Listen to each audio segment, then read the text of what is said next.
Hello, everyone, and welcome to the Respond Customer Service webinar series, which takes place the second Tuesday of the month. We're glad you've joined us.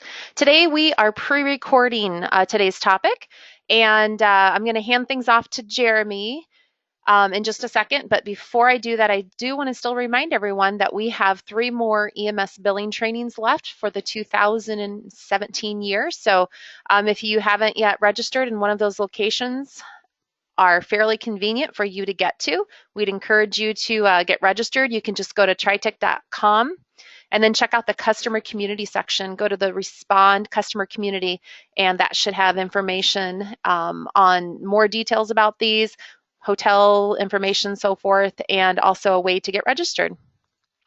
All right. Today we will not have a formal Q&A session because obviously when these are pre-recorded it's hard to do that, but we do invite you, if you have any questions about today's topic, to just go ahead and email emssupport@tritech.com. Today Jeremy's going to be speaking about how do I determine the number of calls picked up or dropped off at a specific location. And with that, I'm going to go ahead and hand things over to Jeromy. Thank you, Sherry. Once again, folks, it's good to be here with you on our monthly forays into the depths of the billing system. So today, how do I determine the number of calls picked up or dropped off at a specific location? So today we're going to cover briefly, this won't take a whole lot of time, but I hope you can see some value in this by the time we're done. Why we might need this information and how we can make it work on the billing program. So let's talk about the why first off.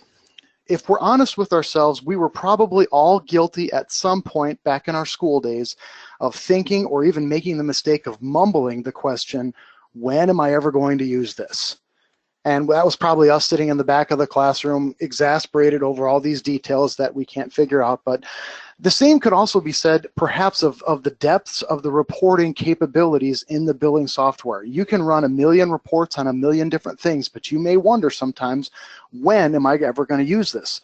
Well, today I want to go over some specific and simple tweaks that you can make to a general call report and show you how you might be able to put some of that information to use. So the first scenario I'll pose here where this would be useful is a where scenario.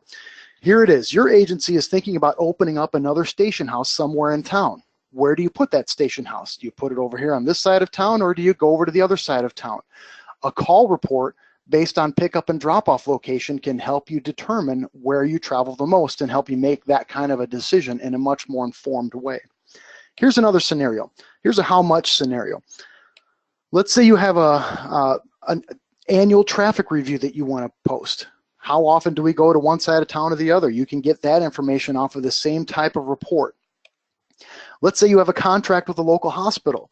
How many times did you transport patients to that hospital in the last fiscal year, perhaps? Or, even more importantly for billers, are there any of those transports that still have outstanding balances?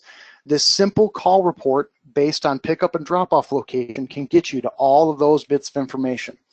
So let's take a look and see how we can make this work. I'm going to hop right over here to the billing program. So we're going to start off here under the reports prompt and select the call report.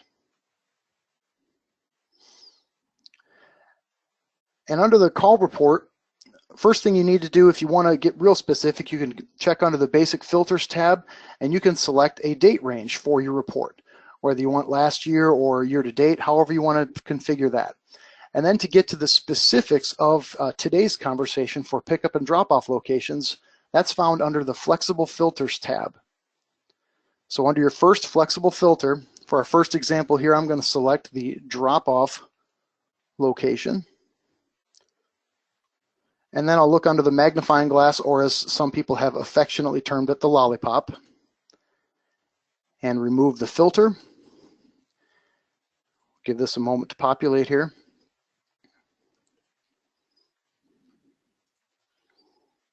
Give this a couple moments to populate. And I'm going to select the Lake Area Family Health Center. So you click on that, move it over to the included side of your report, hit OK. And then because you're a conscientious person, you're going to click on the HIPAA tab as well and fill this out to keep everybody happy. And then run the report. Give this a second to compile. And so again, we're running this on a specific facility and how many runs were dropped off at that location. And for this one, we did not give it a specific date range. So we'll just give this report a moment to compile here. I know there's some information in here. I did test drive this before we came in here today to record. And we'll see we have 4 runs that went to that location. So you've got this information now. You know how many times you took people to a specific place. So that's one thing that you can do with this kind of a report. So if you want to get a little more specific, we'll close this one out and we'll go back into our configurations here. We're going to go back to the basic filters tab and we're going to put in a date range. Let's get real specific with what we have here. So I'm going to just key in for the year 2016.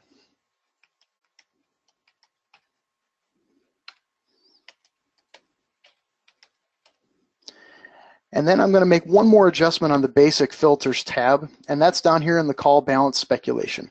Previously we were ignoring the balance, but I'm going to select above and it defaults to 0. So what this will do is this will give me any run during the calendar year of 2016, and you can obviously set this to your fiscal year if you don't go by the calendar year, but any run during that time frame that has a balance left on it. So this would be the one where you'd find out, okay, we've got a contract with these folks, they still owe us money. So I'm going to select a different scenario here with a pickup location, go back to my lookup screen here, and I'm going to choose the Bethesda Nursing Home. These are mocked up locations we have here in our demonstration database. And our HIPAA tab is still filled out from previously, so we're going to go ahead and run this report now. And what this is going to tell me is that in the year 2016, for the pickup location of Bethesda Nursing Home, we have 2 calls that still have a balance on them. So this will tell us, 1, the number of calls for that place, and 2, who still owes us money. So what we basically end up with here, folks, is we have a very simple report. There's not a whole lot of complications to it, but it's an effective report. This is a report that can give you some specific information. It's not hard to configure, and it will provide that at the quick draw type of feedback that you might need for making decisions for your facility. So today's video was brief, and we hope you are able to use some of this here, but it's an effective thing to be able to put to use in your facility. So as always, it is a pleasure to be with you. Thank you for being part of the TriTech family. And as it says here on the bottom of the slide, if you have any needs that support can help you with, please don't hesitate to reach out to us. Thank you once again for joining us today.